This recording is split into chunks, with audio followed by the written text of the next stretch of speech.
सहस्त्रबाहु अर्जुन ने लिया था दो लोगों से पंगा, एक से जीते और दूसरे से मोक्ष गए।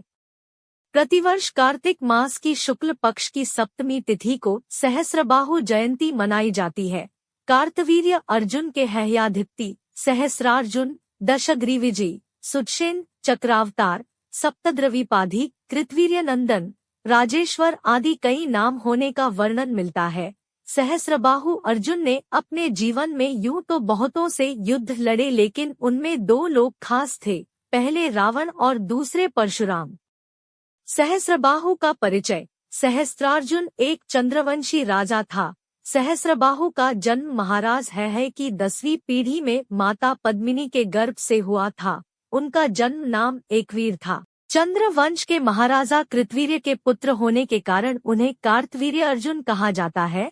कृतवीर्य के पुत्र अर्जुन थे। कृतवीर्य के पुत्र होने के कारण उन्हें कार्तवीर्यार्जुन भी कहा गया। कार्तवीर्यार्जुन ने अपनी आराधना से भगवान दत्तात्रेय को प्रसन्न किया था। भगवान दत्तात्रेय ने युद्ध के समय कार्तवीर्यार्जुन को 1000 हाथों का बल प्राप्त करने का वरदान दिया था, जिसके कारण उन्हें सहस्त्रार्जुन कहा जाने लगा। इन्हें ही सहस्त्रबाहु अर्जुन कहा गया।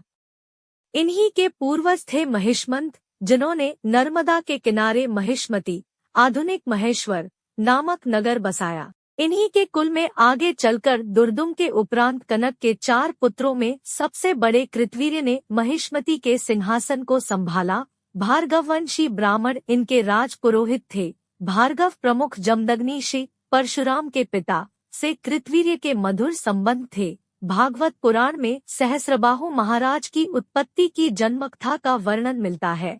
उन्होंने भगवान विष्णु की कठोर तपस्या करके 10 वरदान प्राप्त किए और चक्रवर्ती सम्राट की उपाधि धारण की थी। सहस्त्रबाहु अर्जुन और रावण युद्ध। नर्मदा नदी के तट पर महिष्मती, महेश्वर, नरेश 1000 बाहों वाले सहस्त्रबाहु अर्जुन और 10 सिर वाले लंकापति रावण के बीच एक बार भयानक युद्ध हुआ। इस युद्ध में रावण हार गया था और उसे बंदी बना लिया गया था। बाद में रावण के पितामह महर्षि पुलत्स्य के आग्रह पर उसे छोड़ा गया। अंत में रावण ने उसे अपना मित्र बना लिया था। सहस्त्रबाहु अर्जुन और परशुराम युद्ध।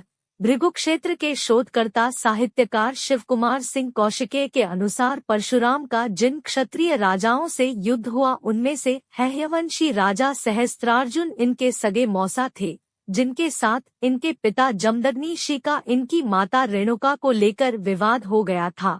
कथानक के अनुसार इनकी माता के संबंधों के लेकर हुए इस विवाद में इन्होंने अपने पिता के आदेश पर माता रेणुका का सिर काट दिया था, जिससे चलते सहस्त्रार्जुन की परशुराम से शत्रुता हो चली थी।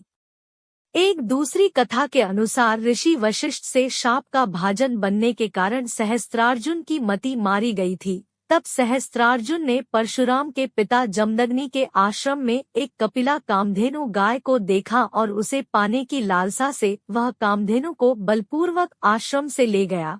जब परशुराम को यह बात पता चली तो उन्होंने पिता के सम्मान के खातिर कामधेनु वापस लाने की सोची और सहस्त्रार्जुन से उन्होंने युद्ध किया। युद्ध में सहस्त्रार्जुन की भुजाएं कट गई और फिर उसका मस्तक भी उतार दिया गया। ऐसा भी कहा जाता है कि उस काल में हयवंशियत क्षत्रिय राजाओं का अत्याचार था। भार्गव और हयवंशियों की पुरानी दुश्मनी चली आ रही थी।